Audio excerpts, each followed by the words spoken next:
Hey guys, so I am here at a old mining place. This was back in the day when it was more, it wasn't so industrialized, you know. It was more like just the old fashioned where the guys would go in with the pickaxes and everything. And so we've got a memorial set up here, and I'm going to let you see it.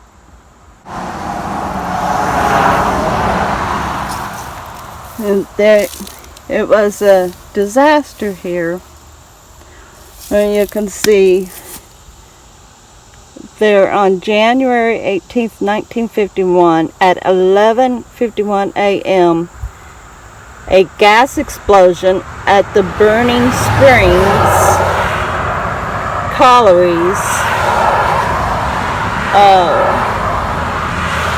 Collieries Company took the lives of 11 miners and injuring 2. So we call this Burning Creek, Lower Burning Creek, but they called it Burning Springs back in the day. The mine had opened in 43 and 42, and employed about 80 men. T.L. Lambert was the superintendent. And this is all of the people who was killed in that accident.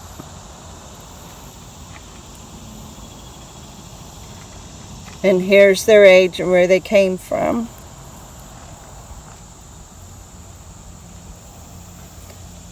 They were pretty young men. And then we've got William Bowens, who was critically injured, and Joseph Hinkle, who was injured. Ira Goebel, Iowa Goebel, and the Howard Collieries Mine Rescue Team from Chattaroy was the first on the scene. The bodies were found about 4,000 feet from the drift mouth. No other mine accident had so many family-related victims. The mine closed in 51. Now, what they're meaning about having the family members was like, look here, we had a more senior and more junior, who was a son, and then we had a Sparks and his son Sparks, and we had a brother and brother-in-law, a Dalton and Johnson. So, you know, they were all related working here. And here we've got a caboose.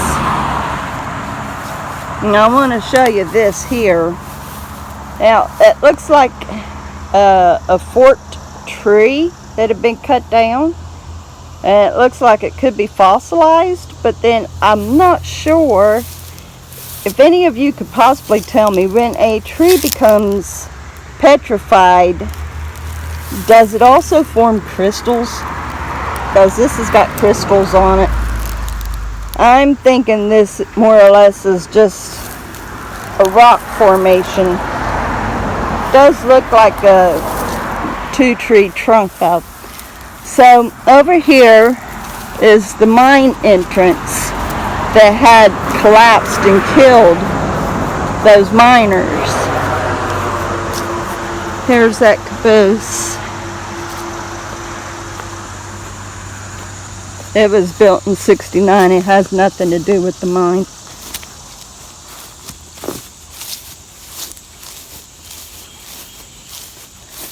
Here's the mouth of the mine. And of course they've got it closed out here, so no one will ever enter in and get hurt.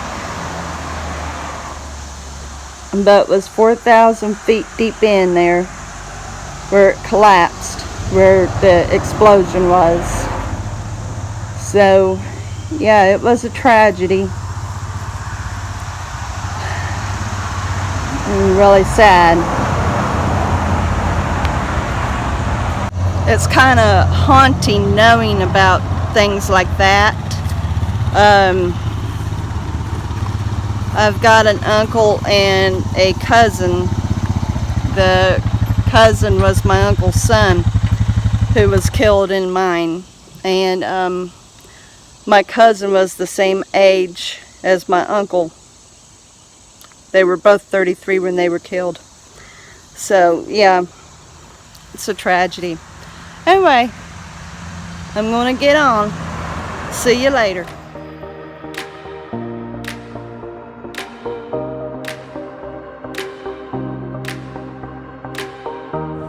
Okay, so now I am at an old mining operation that it's more industrialized. It's not like the older mine that I had showed you where there was the explosion.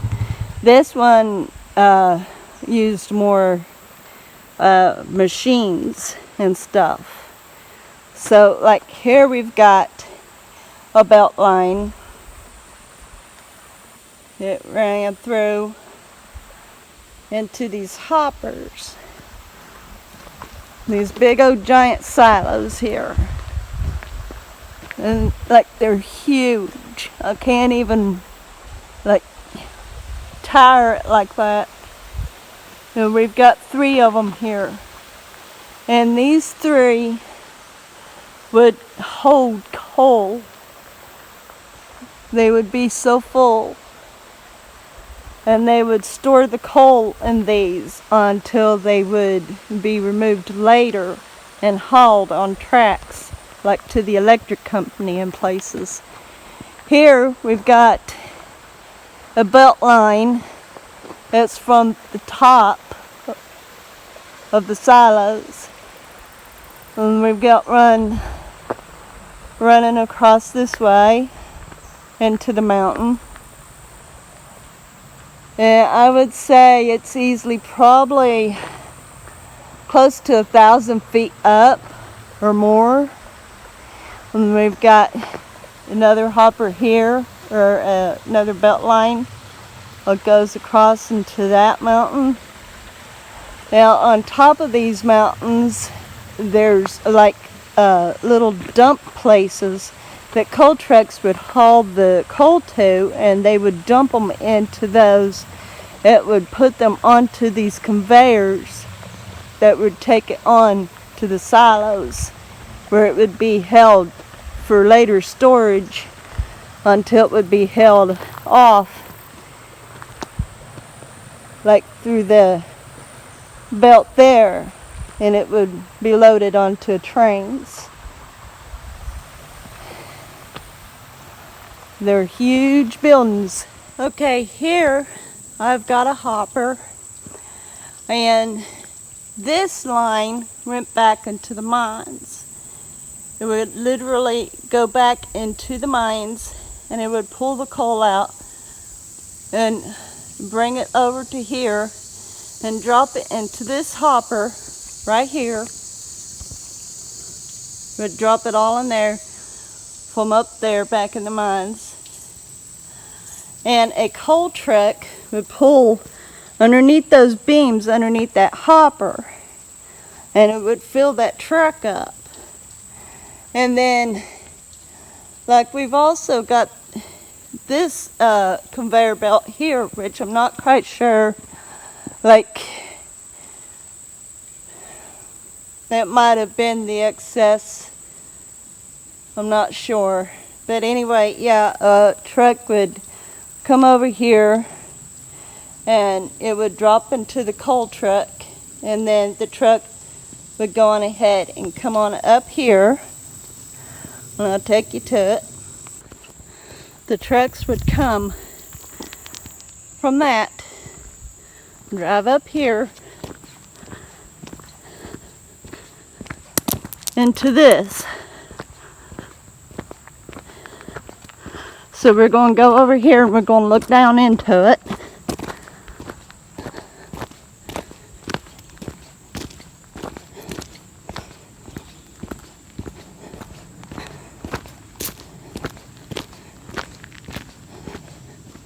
It's a pretty dry, high spot here.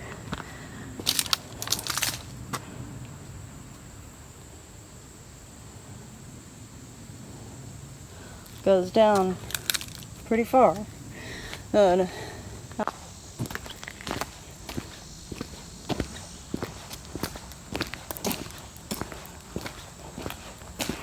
the trucks would dump their coal down into that.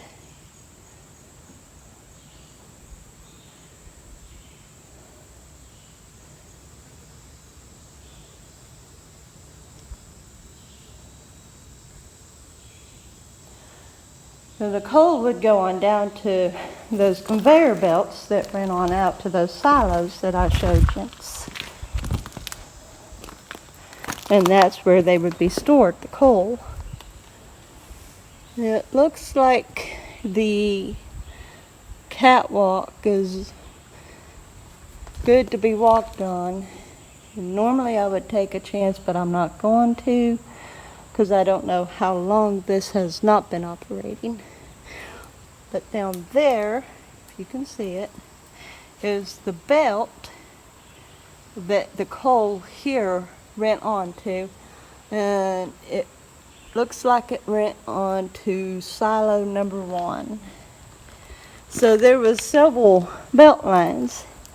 That second belt line that ran out down here at that hopper could be ran because there was a control box there where a man would man it.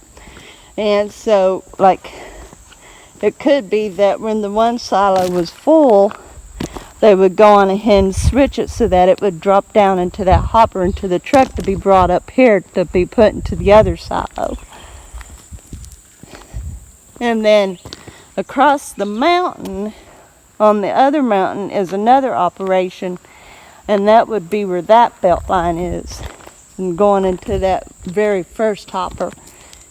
Here we've got a stray chair. I guess people wanted to sit and watch. Anyway, I'll get back with you. Okay, now I am at this would be a slate dump. Now up there is waters that normally would be pretty full, and it would be called a slush pond. Right now the waters are kind of abated, but as you can see, it's a pretty big, it would be a really big pond if it was full. But this right here, this material is called slate. Now let me show you here. All this right here is kind of chunky. It's a vegetable type form of coal, and it's useless. It doesn't burn. And so the useless coal that is the slate of it, they go on ahead and they haul it off and put it in dump sites like this. Now this here is a pretty large dump site, because over there on the other side of the waters is some more of the dump where they would haul all that. And this bottom right here where the waters is lying, at one time didn't have all that. That's filled in as well with the slate.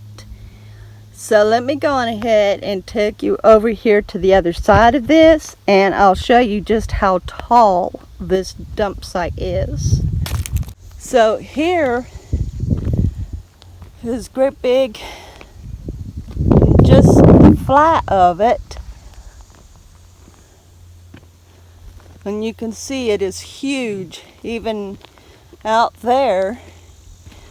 We're walking over here to this mound And I'm going to see if I can get you to see how high up we are. And down at the bottom, I'll show you how tall it is. So let's get over here. You can hear the wind. It's very windy up here, but there is no shading.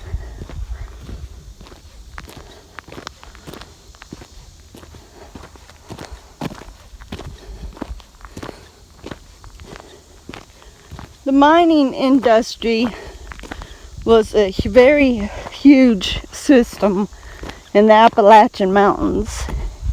It was the livelihood for families. Even back in the older days before it became a union, it was the livelihood.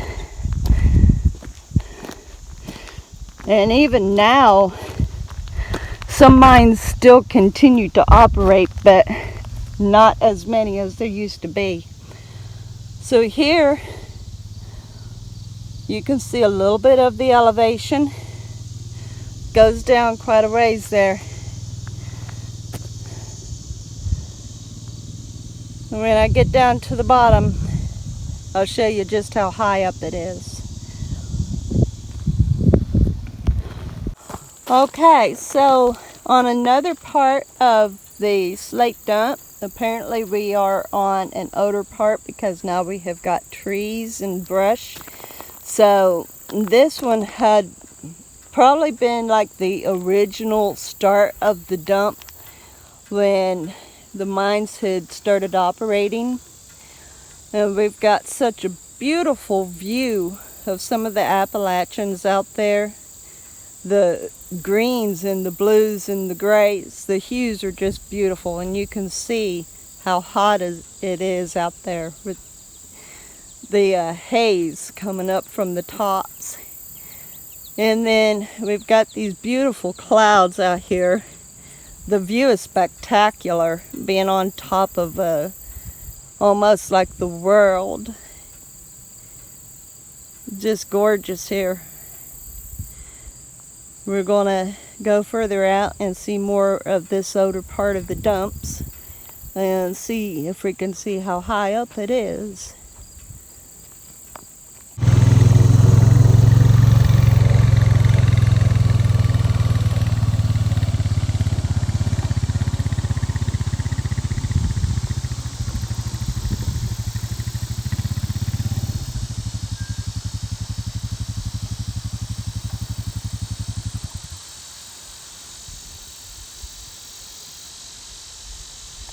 You hear all those cicadas?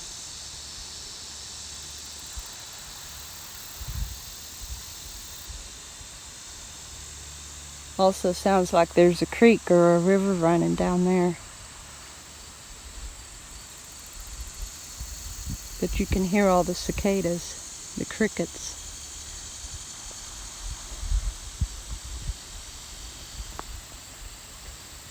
Wow.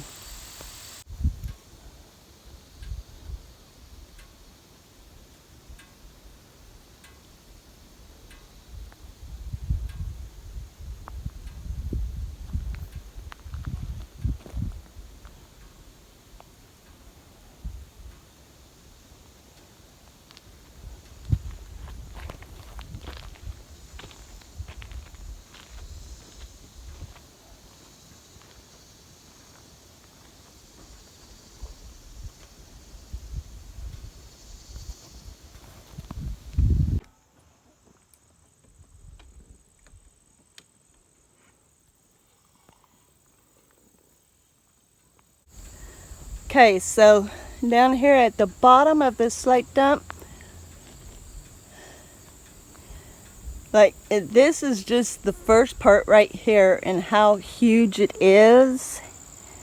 And you get up above that top layer that you see right there, and the dump goes up even higher, and it's got grass on it, which is the older part. So this is just one large slate dump. And just imagine how many trucks had to do these hauls and how many loads came up out of here. There's a lot.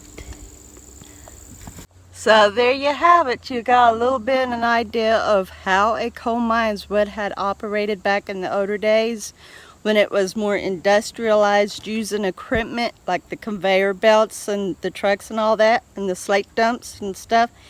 And as I said, it was a livelihood for the people of the Appalachian Mountains. Back before it was unionized, it was important to the folks in the hills. And even now, the operations that still happens to run, it's still a livelihood. So you can greatly appreciate these places, and it does provide jobs, and it does provide a way of making a living.